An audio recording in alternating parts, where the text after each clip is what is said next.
At his press conference yesterday, President Trump declared that his administration was running like, and I'm going to quote here directly, a well-oiled machine, end quote. Well, that's not a claim we can fact check. It is, as they say, a little subjective, but that is one of the few claims the president made that we cannot look into. So how did President Trump perform? Well, let's cue the buzzer. Got 306 electoral college votes. I guess it was the biggest electoral college win since Ronald Reagan. We had Hillary Clinton give Russia 20% of the uranium in our country. Drugs are becoming cheaper than candy bars. Circuit that has been overturned at a record number.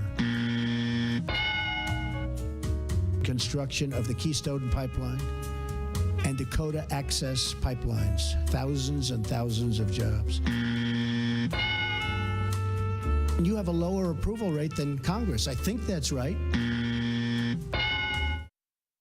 And trust me, it could have kept going. That was just for that one presser yesterday, courtesy of Morning Joe. Now, there was one more lie that Trump told yesterday, although maybe it's more accurate to call it a quote-unquote half-truth. Here's the president. Our new Rasmussen poll just came out just a very short while ago, and it has our approval rating at 55% and going up. Usually when polls do it, they don't say which way they're going. But nonetheless, he wasn't wrong about the Rasmussen poll. They do have him at 55%. But what the president didn't say is that Rasmussen has a strong Republican slant, always has. Trump also didn't mention that his average approval rating is sitting at 44%, or the two leading pollsters, the people put most faith in as accurate, Gallup and Pew, both have his approval numbers south of 40%. Let's bring in our panel right now. Shelley Mayer, Democratic Assemblywoman representing Yonkers. Dominic Carter, political journalist and author. Michael Tobman, independent political consultant. Andrew Whitman, senior political correspondent. Michael, I start with you, which is the point that he's going to have to, at a certain point, every president is going to face some existential crisis. One, God forbid we're attacked, God forbid there's a huge natural disaster, God forbid he's going to have to take proactive action, the markets collapse. We've seen it in our lifetimes.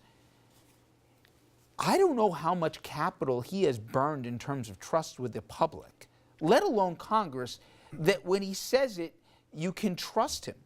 And he's lying about stuff he doesn't need to lie about.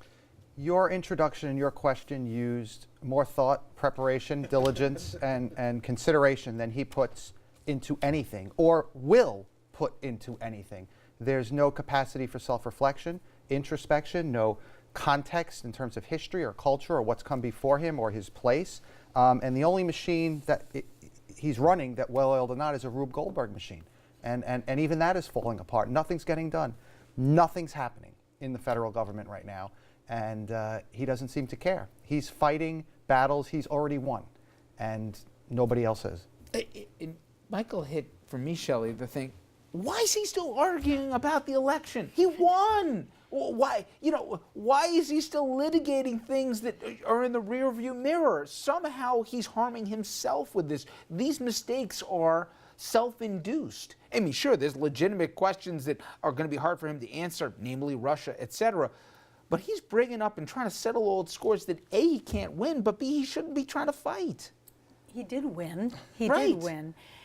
You know, I'm not a psychologist. I can't figure it out. But You're not going to play one on TV either. I don't play one. But I would say, as like all of us who are mature people, who have met people all their lives, he's unable to move on in a dignified, grown-up way, is the nicest way I can say it. Other people win or lose in politics, and they go on and they do their job. He is consumed with the winning. He's consumed with humiliating whoever he decides to humiliate. And I think many voters, including those who voted for him, in the end, or even before the end, will decide, you know, we have a level of discomfort that we did not anticipate, and we're going to have to rethink our support for him. I really do believe that. I believe it's tempered already by his conduct. I'm going to put on my hazmat suit and try to speak for the president, I guess, in all of this, because First of all, I think he's trying to re-legitimize his win in the election. He lost in the popular vote, and I think that hurts him.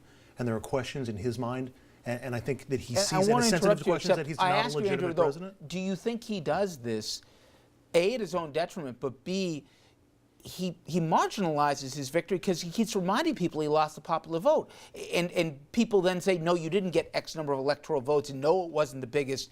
He won. It was the biggest political upset in my lifetime. Leave it at that. He's more than any president that I can remember in my lifetime, he is only serving the people who voted for him. He has shown no interest in being the president for all Americans. Do you think he did what he did yesterday, change the subject so we wouldn't be talking about Russia? Yes, and I think he also, I think what he did yesterday is also the same thing that he's doing tomorrow in Florida, which is returning to what felt comfortable and what worked for him. Campaigning. And right, and what served him well for the last To year the and a half. Assemblywoman's point, he is about armchair psychoanalysis, and I actually have represented the National Association for the Advancement of Psychoanalysis in Washington. So you years can't ago. play one on So I TV. can. He's incapable of having any other conversation, and you're absolutely right. When it's stressful and when he needs to just vent, he goes back to that. What served him well in the primaries and the general. He's incapable of anything else. But I just would add, and again, I'm always focused on what I believe ordinary voters care about. I think they are embarrassed by his conduct and feel uncomfortable, even those who supported him, that he did not bring the country together in the first month. He divided the country further. He created more anger and animosity and hostility. I think it's a dangerous precedent. I understand why he's doing it. I think the distraction is key. I think it comes at high cost to him. You know, Dom, I was in Washington yesterday, or going to Washington yesterday, and I turned around when I was coming back. I had a cab driver from Senegal, and I was trying to catch up with what happened.